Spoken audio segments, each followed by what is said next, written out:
June the 6th, 1944. As the Allied landings began, the 2nd SS Panzer Division Das Reich, switched to the Western Front from operations in the Soviet Union, received the order to move to the Normandy front.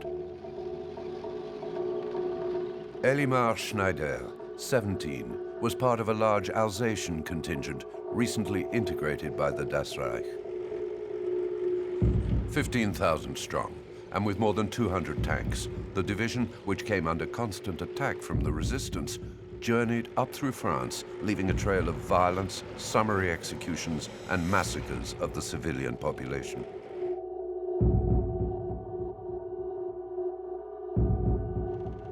While the staff of the Das Reich, in the person of General Heinz Lammerding, had decreed the death by hanging of 99 people in Tulle, Violette Sabot, a London-based SOE agent parachuted a few days earlier into the south of France to coordinate resistance actions, was captured by the Das Reich at Salon-la-Tour.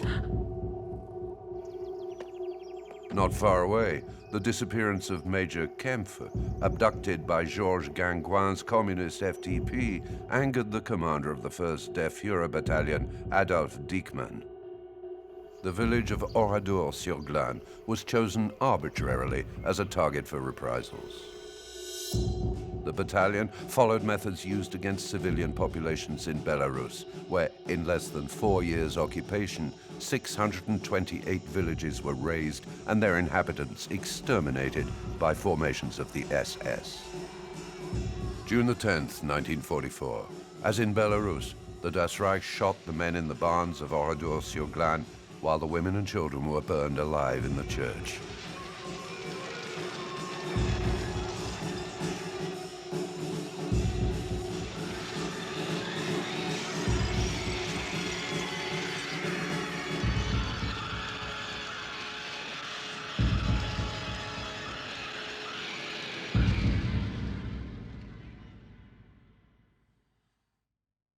On the General Staff map dated June the 11th, the Germans drew a ring around the area where the butchery was committed the day before and in red ink noted the figure of 500 dead.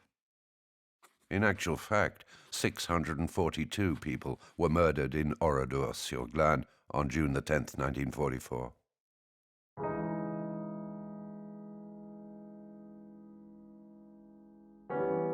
Of the men locked in barns and sheds, there were only 5 survivors. Of the women and children burned alive in the church, only Marguerite Roufange survived. For Diekmann, this was also about completing the training of the rookies under his orders.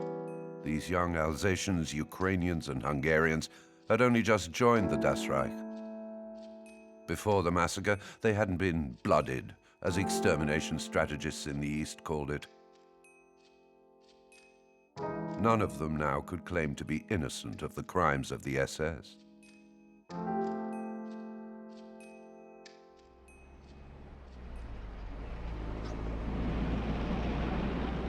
Oradour wasn't an isolated case in Western Europe. In Italy, in Belgium, in Greece, SS divisions sent to the West after operating in the Soviet Union perpetrated similar slayings, using methods employed daily in Ukraine and Belarus.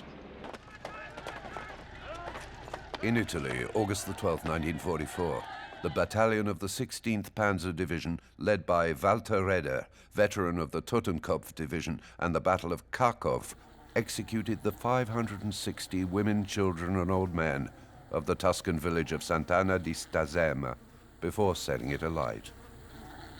Several weeks later, near Bologna, this same unit executed the 955 inhabitants of Marzabotto. As in Oradour, no link was established between the civilian population and any group of partisans.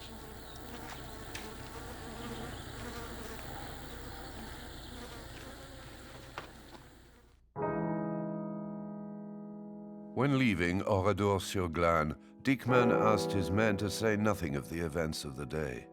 If necessary, they would say they had discovered an arms cache belonging to the resistance to justify the repression. As for Helmut Kampfer, whose disappearance triggered the massacre, He was executed on the direct orders of Georges Gangouin after the head of the communist FTP heard of the SS crimes in Oradour. His body was never found.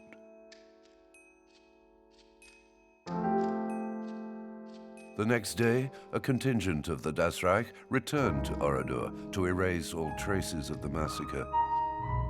The sheds were cleared, the charred bodies of women and children buried in a mass grave. Kahn and Barth's men were already back in the main unit. The order had been given to waste no time in reaching the Normandy front.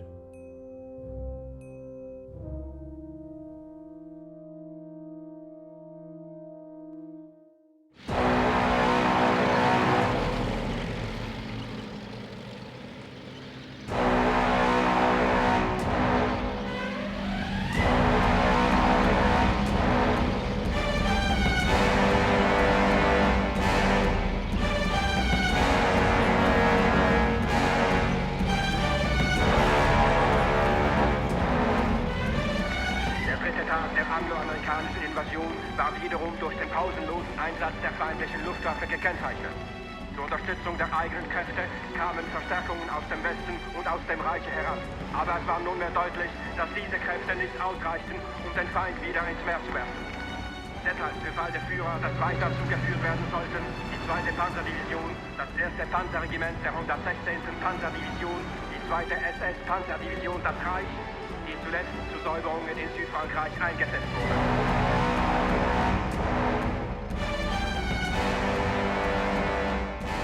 June the 12th, 8:45 a.m. The Der Führer regiment was en route north to the cities of Tours and Poitiers. Not without difficulty, rounding up a division spread over a 30-kilometer radius had been no easy task. What's more, its equipment and combat vehicles were in an alarming state. 60% of tanks and 30% of half-tracks were unserviceable. The defective Panzers should have been ditched between Montauban and Tulle. Lammerding complained to his superiors. Despite these annoyances, the Das Reich still held a few trump cards, in particular the dozens of Panzers that left Montauban on flatbed cars heading for Normandy.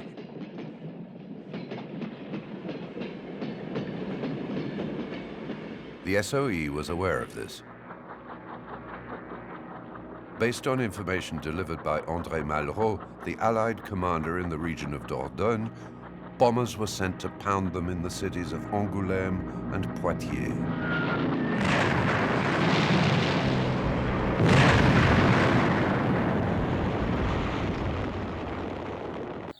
Philippe Liévert, head of Violette Sabot's commando unit, asked the Gaullist secret army to step up sabotage operations.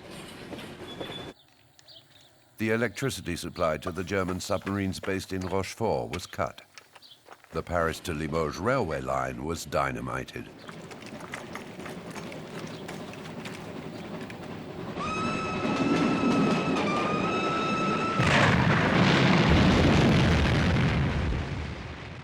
In Salon-la-Tour, the same place that days earlier Violette had tangled with the Das Reich, Liévert and Maloubier derailed 2 trains launched one against the other.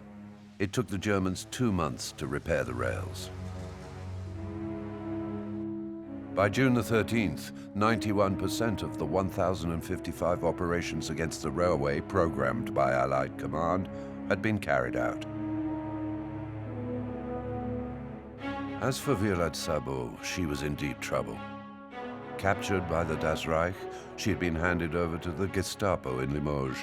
Her true identity had quickly been discovered, and the task of interrogating her had fallen to the executioner of Tulle, Aurel Kovac. Her SOE comrades couldn't bring themselves to abandon her. A rescue operation was planned for June the 16th. Twice a day, Violette was taken out of her cell and walked between 2 policemen to Gestapo headquarters. They had to take advantage of those 200 meters during which she was not handcuffed. Maloubier was to fire at the 2 policemen from the back seat of a car before taking Violette. The day came, but SOE commandos drew a blank. That same morning, Violette had been transferred to Gestapo headquarters in Paris.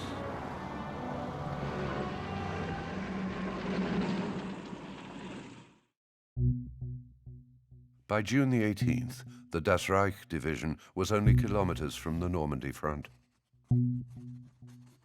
With its regiments gathered in Saint-Lô, it readied itself for battle.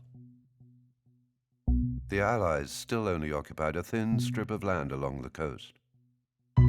Though the Americans gained ground heading towards Cherbourg, the Germans defended better than expected and held General Montgomery's British troops in check at Caen.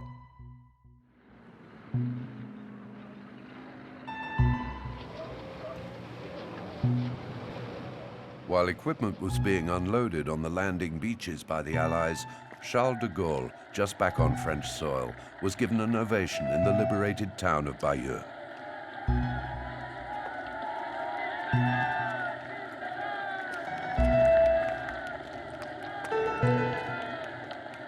But nothing was yet decided. Taking advantage of a storm to cut the Allies' supply lines, the Germans took back the advantage. This was the decisive moment for the Das Reich, which had only lost 40 men on its slow climb toward the north. Elimar Schneider, the Alsatian from the Deutschland regiment, had a heavy heart as the fighting drew near. On the way, a huge aircraft flew over us. At the same time, we heard explosions. It didn't bode well, and my heart began to beat faster. I thought it must be an American bomber getting rid of its last bombs that it couldn't drop over Germany. Hitler, who by now was directing operations personally, decided to attempt a breakthrough between Caumont and Saint-Lô. On June the 29th, 4 Panzer SS divisions were mobilized to take back Bayeux, with the Das Reich in the vanguard.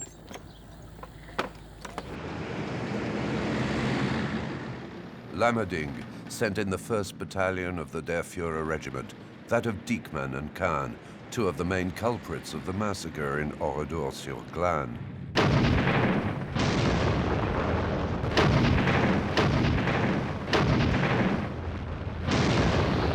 German propaganda emphasized the decisive nature of the battle and the fighting spirit of the troops on the ground. Mit jedem Tag steigert sich diese Auseinandersetzung auf einem Bruchteil des europäischen Kontinents. Das Zusammentreffen entwickelt sich immer mehr und mehr zu einer Vernichtungsschlacht größten Ausmaßes. Deutsche Panzer, Sturmgeschütze und Artillerie auf Selbstparapette stoßen im Raum von Bayeux zum Gegenangriff gegen britisch-amerikanische Einheiten vor.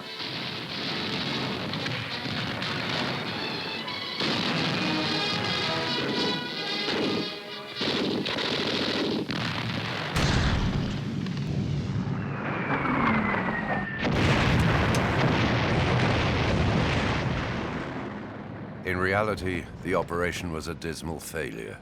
It ended in carnage for the Germans.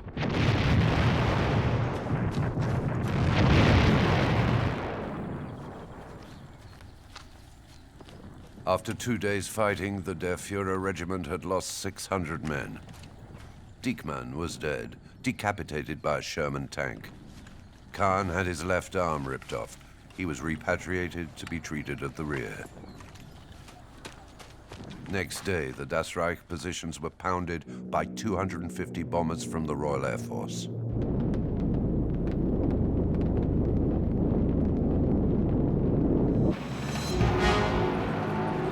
During the month of July, the Wehrmacht fell back but held firm.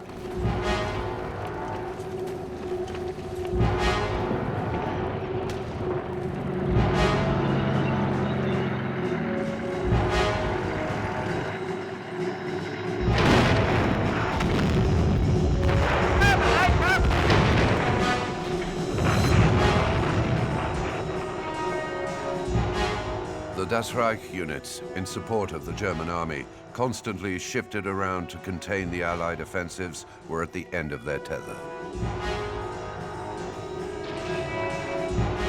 Sometimes the enemy was British, sometimes American.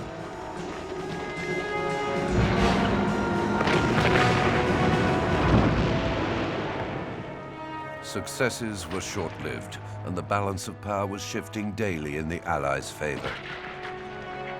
The Das Reich had joined battle too late. But for the resistance ambushes and the abuses committed on the way, it could have made the difference. It had to make do with plugging the holes.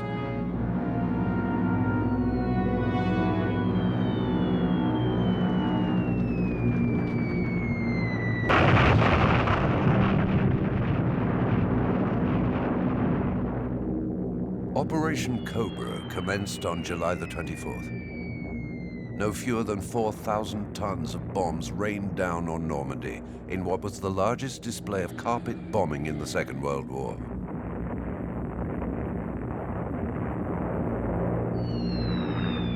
Das Reich commander General Heinz Lammerdink, wounded during the bombing, was evacuated from the front.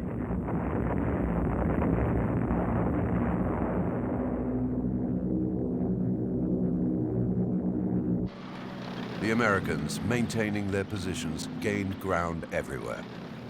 In 4 days, Coutances, Avranches, and then Granville were liberated.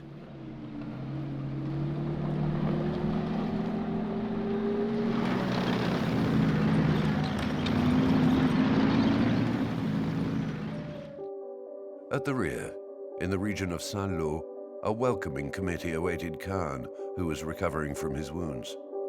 A military SS judge had come to hear his version of events in Oradour-sur-Glane.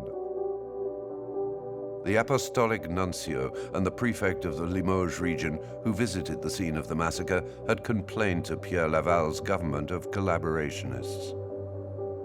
I want to emphasize that the village of Oradour was one of the quietest towns in the region, and its hard-working, peaceful population was known for its moderation. These details enable you to renew your protest to the government of the Reich, insisting on the appallingly heinous nature of such reprisals, the huge emotion they have aroused, and the terror in which the people now find themselves. The Vichy government demanded explanations. The Marshal was greatly moved to learn about the cruel and inhuman treatment meted out to the town of Oradour-sur-Glane and its population.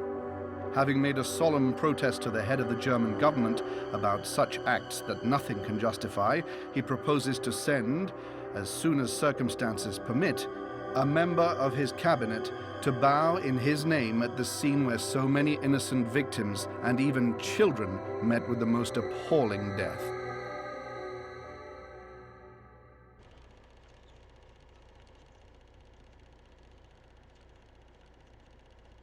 The members of the resistance who entered Oradour on June the 12th filmed the village in ruins. The discovery of charred corpses and ruined buildings was an unprecedented shock.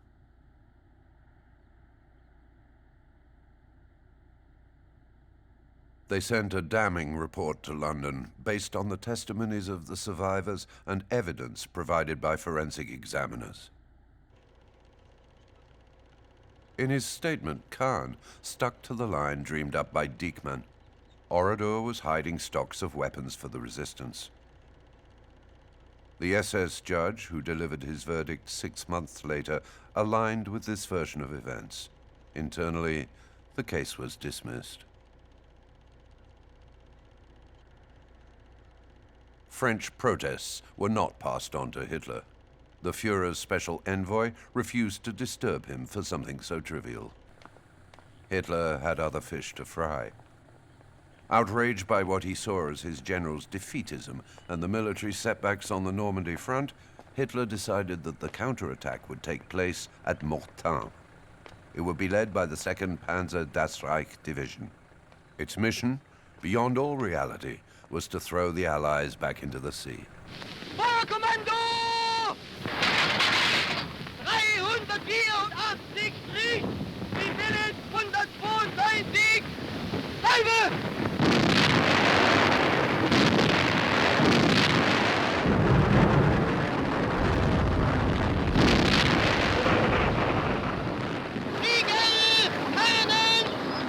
The Mortain counteroffensive, quickly halted by the Royal Air Force, was another fiasco.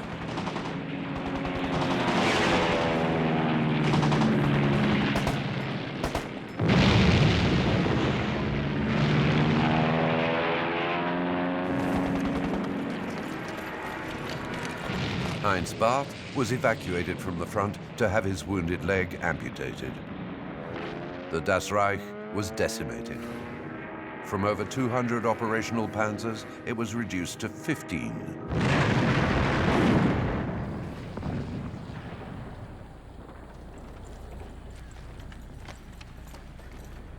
Elimar Schneider was caught up in the turmoil. Wherever the going was tough, our company was involved.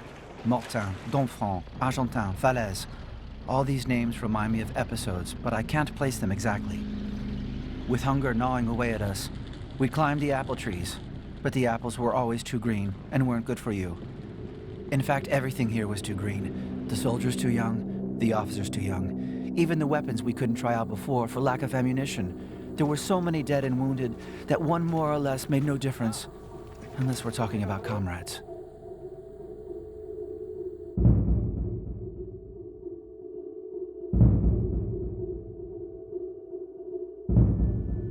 Even in the heart of the battle, the Waffen-SS divisions continued to hunt down partisans and notch up war crimes. On August the 13th, 1944, 18 people were eliminated in Tourouvre dans l'Orne and part of the town burnt. American prisoners of war were summarily executed by the Das Reich on the pretext that they looked Jewish.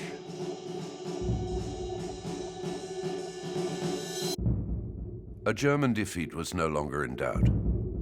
The 100,000 soldiers in the field, the remains of around 30 divisions in tatters, were overwhelmed by the Allied battering.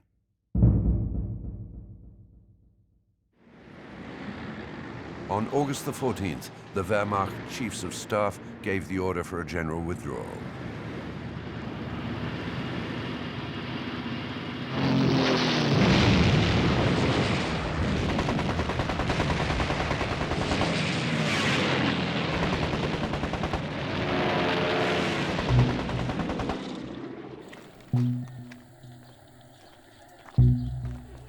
Already weakened by the loss of 28,000 prisoners of war and 12,000 deaths in July, the Germans lost an additional 10,000 soldiers in the Falaise pocket.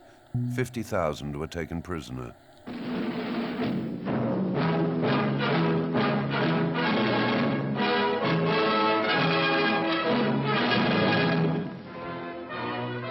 Dans l'énorme charnier de Caen jusqu'à la Seine, Hitler a vu sa puissante armée réduite en lambeaux par les blindés britanniques. Là, l'Allemagne a dû payer ses dettes.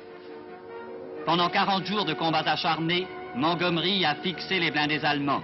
Puis, ce fut le déluge de fer et de feu noyant la puissance allemande. D'abord, un par un, puis par centaines, les prisonniers allemands sont dirigés vers les camps de concentration, édifiés par leurs soins à l'intention des patriotes français.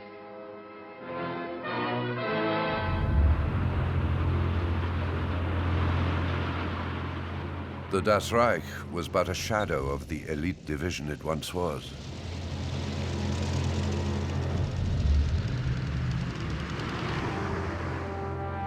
Those who miraculously survived the Battle of Falaise slipped through Allied fingers at the last minute.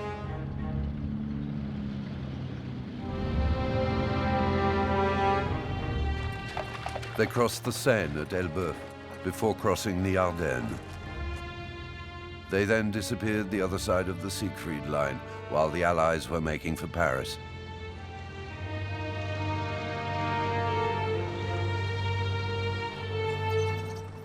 On August the 15th, the Allied landings in Provence on the French Mediterranean coast opened a new front to the west and accelerated the disintegration of the German forces, putting an end to any remaining hopes of recovery.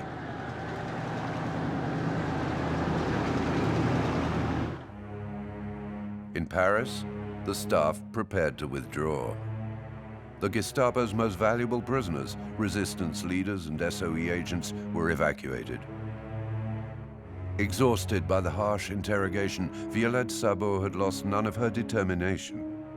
While incarcerated, she had met up with two SOE comrades, Denise Bloch, 28, a first-class secret agent whose Jewish family had been rounded up by the Gestapo in 1942.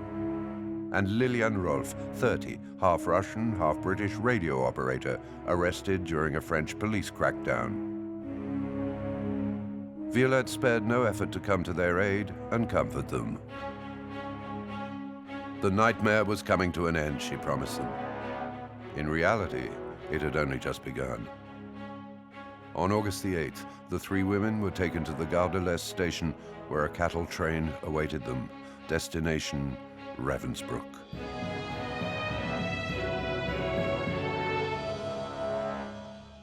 Located some 90 kilometers from Berlin, this concentration camp for women was overcrowded. Thousands of female forced workers were piling up there. Resistance fighters of every nationality, as well as race internees, both Jewish and Gypsy. They served as an easily exploitable workforce for German industries in the region. Violette Sabot, Denise Bloch, and Lilian Rolf were sent to the munitions factory in Torgau. Working conditions were apocalyptic. For the three resistance women, all that mattered was surviving the camp. They never imagined that Belarus had been liberated by the Red Army, which was now marching on Berlin.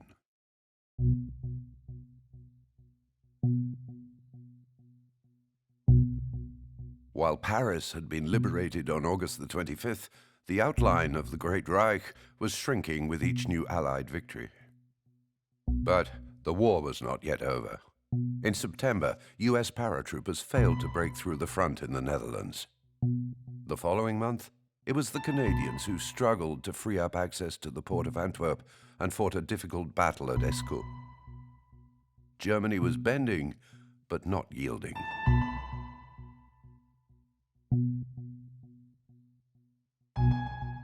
Hitler decided to attack the Anglo-Americans in the Ardennes, where they were billeted. The mountain range is close to the Siegfried Line, the equivalent of the Maginot Line, which runs along the border with the Netherlands, Belgium, and France. Reputedly impassable, it had just been reinforced on the orders of the Führer. The German attack would be a chance to pierce the Allied front and retake Antwerp. This was the last chance saloon. It wasn't about winning the war anymore. It was about signing a separate peace on the Western Front.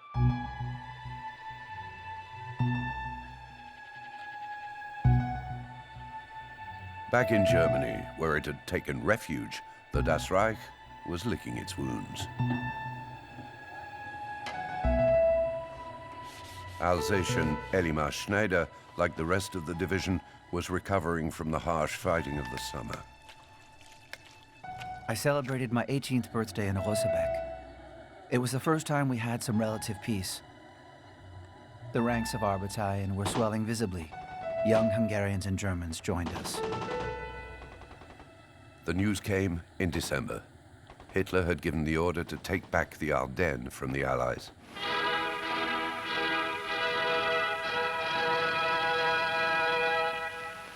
Zur Überraschung der Feindseite treten in den Morgenstunden des 16. Dezember starke deutsche Kräfte aus dem Westwall heraus zu einem völlig unerwarteten Angriff an. Hunderte von Batterien aller Kaliber tragen den Tod in den Feind.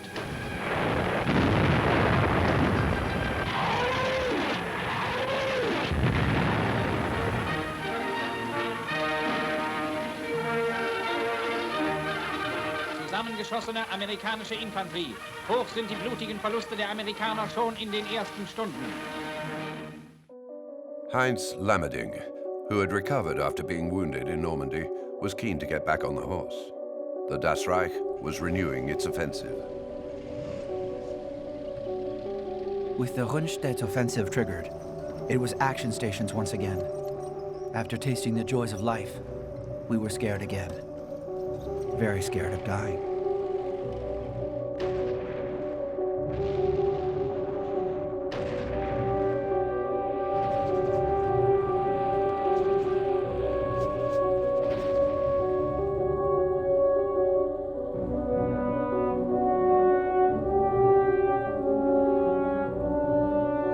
On December the 23rd, while the fighting raged around Bastogne and Saint-Vite, the Das Reich division made a sensational entry onto the battlefield. It fought without moderation to keep the Americans at bay.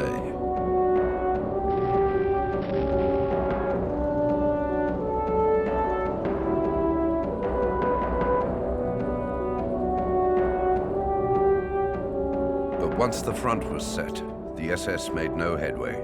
Doubt set in. Alsatian Elimar Schneider sank, like the rest, into the American quagmire. At night, while the corporal and I were sleeping the sleep of the just, our company received the order to take back a hill from the Americans. Another third of the company was out of action, and the Americans were still there. Once the surprise had worn off, and the dire weather that prevented reinforcements being dropped and support bombing had dissipated, the Allies restarted air attacks and threw all their forces into the battle. In 3 days, German hopes were destroyed. On December the 26th, the Das Reich was defeated in Saint-Vith. Bastogne was liberated by General Patton.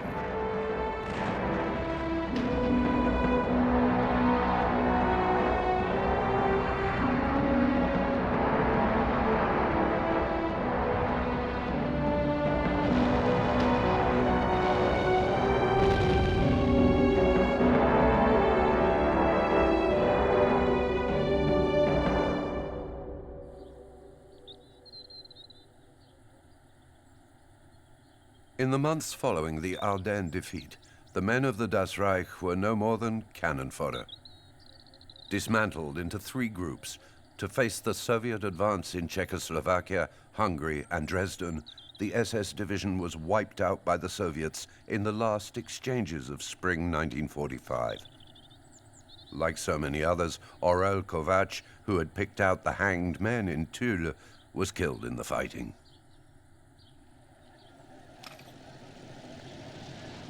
Those who escaped death and the Red Army fell back to Prague to surrender to the Americans.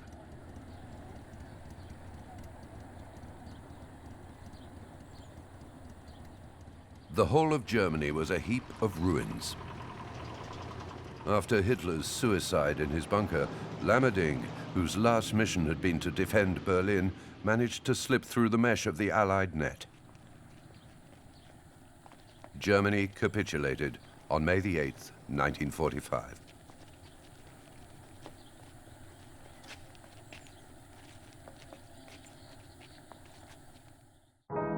Violette Sabot would not taste the victory to which she devoted her young life.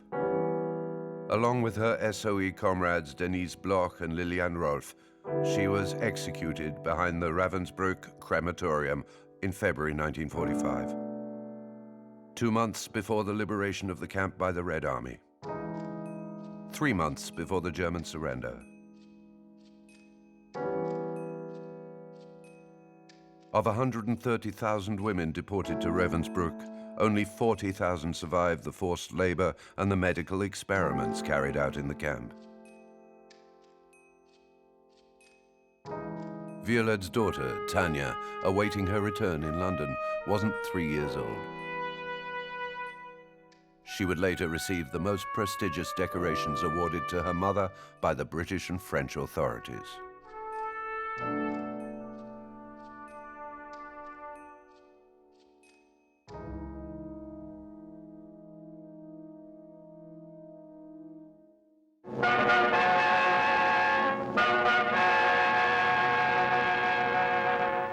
Le général visite Oradour-sur-Glane, anéanti par les Allemands. Vous êtes notre sauveur, lui a dit le maire d'Oradour. Nous vous demandons d'être notre vengeur.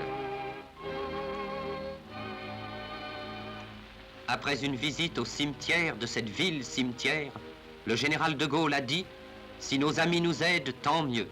Mais il nous appartient de faire justice et d'empêcher le renouvellement de tels crimes. » The war was over, but the crimes of the Das Reich lived on in memory. From 1946, the Tulle hangings and the massacre at Oradour-sur-Glane were mentioned in post-war courtrooms. At the Nuremberg trials, the prosecution tried in vain to find out who had given the order for the massacres. None of the Das Reich officers was present. The question remained unanswered. Until the beginning of the next decade. In January 1953, after 7 years' investigation, the Oradour-sur-Glane trial opened in Bordeaux. A law passed in September 1948 enabled the collective responsibility of the accused to be tried. It had been passed in order to sentence the SS for its crimes, for it had been established at the Nuremberg trials that it was a criminal organization. Robert Ebras and Marguerite Roufanche, 2 of the 6 survivors, came to present their testimony. The military court in Bordeaux had to investigate the responsibilities of 21 accused, including 14 Alsatians who claimed they were innocent. They were press-ganged into the SS, they protested. They were known as the Malgré nous, which means against our will. The verdict, delivered on the night of February the 12th, triggered a wave of protests.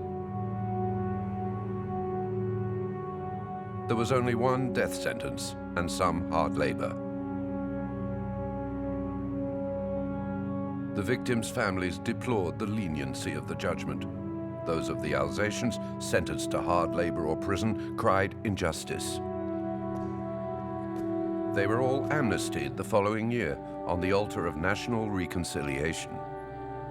Outraged, the families of the Oradour martyrs engraved the names of the 319 members of parliament who voted to pass the amnesty law on the sign at the entrance to the ruined village. Up until 1968, they would not allow any representatives of the French Republic to attend commemorations.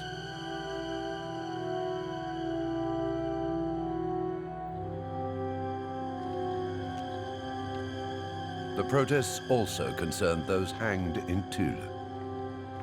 The victims' families pushed for the extradition of Heinz Lammerding, the Das Reich general who had issued the order for the hangings. Sentenced to death in absentia at the trial in Tulle in 1949, the former Waffen-SS officer was living a quiet life in West Germany, as this December 1965 report shows. Lammerding habite ici, 1 rue des Faucons, à côté de l'aéroport de Düsseldorf. À Düsseldorf, aujourd'hui, Lammerding est dans l'annuaire. Il est entrepreneur de travaux publics, son nom figure sur ses camions, et pendant les 3 jours de ce reportage, il nous a été impossible, même par surprise, de le rencontrer.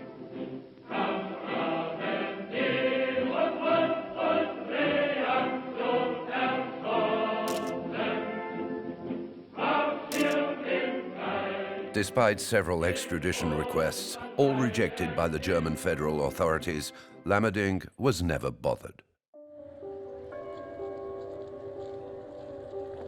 He died aged 66 in Bavaria on January the 13th, 1971. His comrades in the SS and the Das Reich paid him a glowing tribute at his funeral.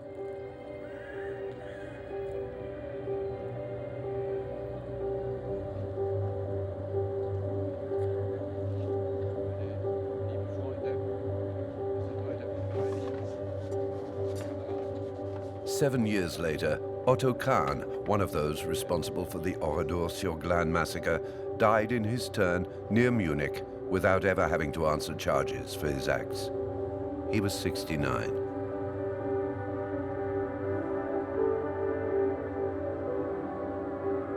Heinz Barth, his subordinate, although sentenced to death in absentia in Bordeaux in 1953, made a career in an industrial cooperative.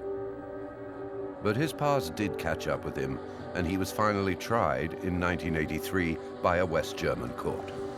Im Auftrag des Generalstaatsanwalts der Deutschen Demokratischen Republik erhebe ich Anklage gegen den ehemaligen Obersturmführer der Waffen-SS, Heinz Barth, geboren am 15. Oktober 1920. Ich beschuldige ihn, an Kriegsverbrechen und Verbrechen gegen die Menschlichkeit mitgewirkt zu haben. Robert Ebras, the Oradour survivor who had come to testify in Bordeaux, made the journey. Heinz Barth's trial was also followed in France. The media and the TV news gave it prominent coverage. Heinz Barth a 63 ans, toute sa tête et une mémoire absolument parfaite. Il est autorisé à s'asseoir car il a été amputé d'une jambe après la bataille de Normandie.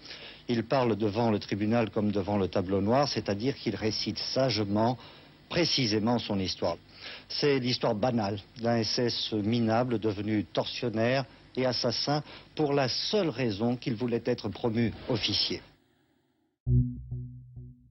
Sentenced to life imprisonment for his part in the Lidis and Oradour massacres, Barth was released in 1997.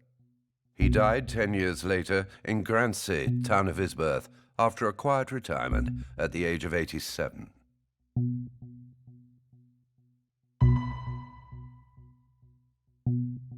Of the 15,000 men who took to the road with the Das Reich, only a handful had to answer for its crimes. Death sentences and life sentences were all amnestied or commuted to less severe penalties. The reasons cited were rebuilding, national reconciliation, and the Cold War. Of the Alsatian volunteers and the against our wills that made up the lion's share of the troops in 1944, none served the slightest prison sentence. The Alsatian Elmer Schneider was one of them. Convinced he had saved a man from hanging, Schneider wasn't charged at the Tulle trial. And because he wasn't present in Oradour during the massacre, his case was never tried. Yet doubts persisted about his enlistment in the SS. In 1982, he expressed no regrets. Je ne suis pas d'accord lorsqu'on déclare toujours que les Waffen-SS étaient des meurtriers. Il y a une question d'honneur qui joue là-dedans. Ce que j'ai vu faire par la résistance rouge du Limousin ne m'incitait pas du tout à devenir déserteur. Je suis resté dans la troupe pour éviter de devenir un meurtrier. C'est